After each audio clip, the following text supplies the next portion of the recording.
Assalamualaikum warahmatullahi wabarakatuh. Selamat siang. Yang terhormat Dr. Galus sebagai dosen mata kuliah Fisiologi Sistemnya dan teman-teman yang saya sayangi. Perkenalkan, nama saya Nima Dewi Odiantari Putri yang akan bertugas sebagai moderator kelompok 2 dalam presentasi materi sistem kardiovaskular pada anjing.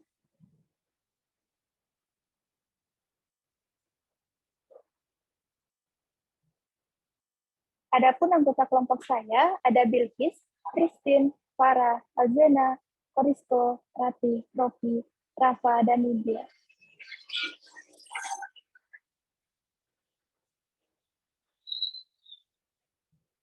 Topik yang akan kita bahas yaitu anatomi dari kardiovaskular, jalur sirkulasi, tekanan regulasi darah, fungsi kardiovaskular, dan contoh kasus kardiovaskular yang terjadi pada anjing.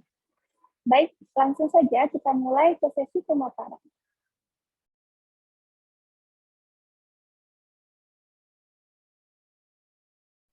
Yang pertama ada anatomi dari arteri. Jadi arteri itu merupakan pembuluh darah yang berfungsi sebagai tempat mengalirnya darah yang dipompa dari bilik. Pembuluh darah arteri memiliki sifat yang elastis dan lentur. Tekanan dari pembuluh arteri ini lebih kuat daripada pembuluh balik. Arteri terdiri dari yang pertama ada aorta. Aorta itu merupakan pembuluh balik kiri yang berukuran paling besar dan menuju ke seluruh tubuh. Yang kedua ada arteriol. Arteriol itu merupakan percabangan dari arteri.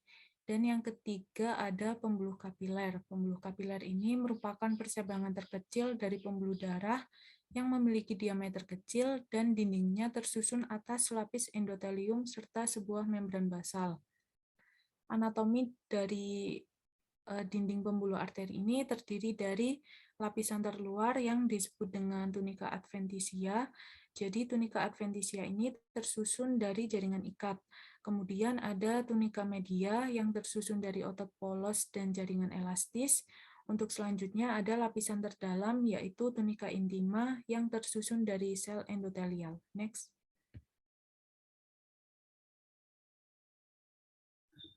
Anatomi selanjutnya adalah vena. Vena merupakan pembuluh yang mengeluarkan darah dari sistemik kembali menuju ke jantung. Vena memiliki 3 lapisan yang sama seperti arteri, yaitu terdiri dari tunika adventitia, tunika media, dan tunika intima. Hanya saja, pada pembuluh vena, tunika media memiliki lapisan otot yang lebih tipis.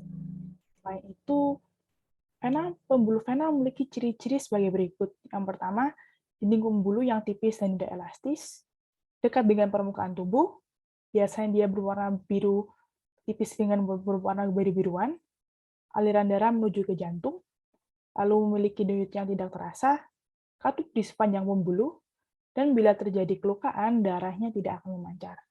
Next. Selanjutnya ada pembuluh kapiler. Nah, di pembuluh kapiler ini merupakan pembuluh terkecil yang ada di dalam tubuh kita. Fungsinya sebagai penghubung antara arteriol sama venula. Selain itu, fungsi kapiler yaitu sebagai tempat pertukaran zat seperti air, oksigen, karbon dioksida, nutrisi, dan zat kimia sampah yang ada di darah dan jaringan di sekitarnya. Next.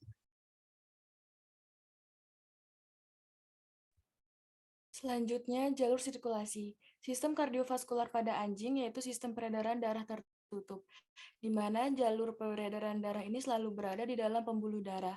Pada jantung, terdapat beberapa katup yang berperan dalam mengatur aliran darah ke dalam jantung dan berbentuk lebih tipis dibandingkan dengan dinding sekap jantung. Dalam atrium berperan dalam memompa darah menuju ventrikel, sedangkan ventrikel berperan dalam memompa darah dari pulmo menuju seluruh tubuh.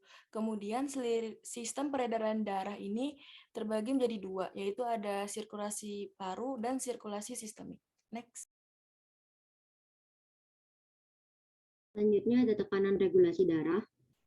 Nah, tekanan darah merupakan tekanan yang diberikan darah terhadap permukaan internal pembuluh arteri. Selain itu, secara hemodinamik juga tekanan darah itu merupakan debit jantung per resistensi pembuluh darah perifer. Kemudian tekanan darah di dalam aorta dibagi menjadi 2, yaitu systolic pressure dan diastolic pressure.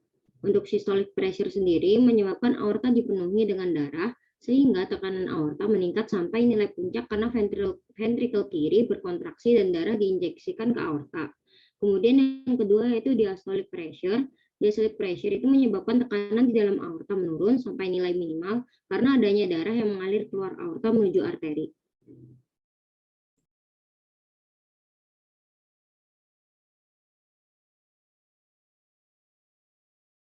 Selanjutnya adalah fungsi dari kardiovaskular. Nah, sistem kardiovaskular itu sendiri itu terdiri atas 3 komponen, yaitu jantung, pembuluh darah, dan juga darah. Untuk jantung sendiri itu merupakan sebuah organ berotot yang berongga dan berfungsi dalam memompa darah melewati suatu saluran dinamakan pembuluh darah oleh kontraksi berirama yang berulang. Jantung anjing sendiri itu sama halnya dengan jantung mamalia lainnya, yaitu terdiri atas 4 ruangan. Yang pertama adalah atrium dexter, di mana atrium dexter ini berfungsi dalam menampung darah yang memiliki kandungan sedikit oksigen dari seluruh tubuh. Selanjutnya, darah akan dipompakan ke ventricle dexter melalui katup. Lalu ada atrium sinister yang berfungsi dalam menerima darah kaya oksigen dari paru-paru melalui 4 buah vena pulmonalis. Selanjutnya ada ventricle dexter berfungsi dalam menampung darah dari atrium kanan dan ventricle sinister yang menerima darah dari atrium sinister dan membawanya ke seluruh tubuh. Selanjutnya ada pembuluh darah, yaitu merupakan saluran yang menghubungkan satu bagian tubuh dengan bagian tubuh lainnya, sehingga dapat dicapai oleh darah dan memastikan darah tidak keluar ke jaringan tubuh.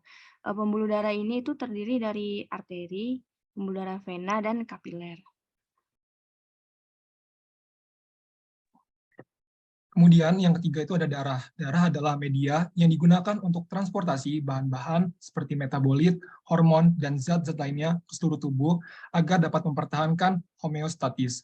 Untuk komponen darah sendiri itu ada 3. Yang pertama ada eritrosit, ada leukosit, dan trombosit. Jadi eritrosit itu adalah sel darah merah, di mana dia mengandung hemoglobin yang berfungsi untuk transportasi, penyerapan, dan pelepasan O2.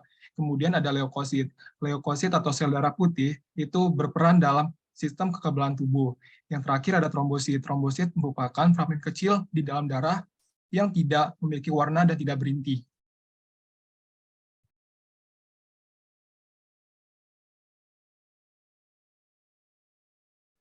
Baik, selanjutnya adalah contoh kasus. Nah, contoh kasusnya ada blok atrioventrikular. Nah, blok atrioventrikular ini merupakan kelainan jantung yang disebabkan adanya blok hampir semua impuls listrik pada AV junction dan ditandai dengan ketidaksamaan denyut atrium dan juga ventricle. Nah, kelainan ini terjadi karena keterlambatan pelepasan ritme ventricle yang menghasilkan rendahnya curah jantung dan menyebabkan kegagalan jantung. Nah,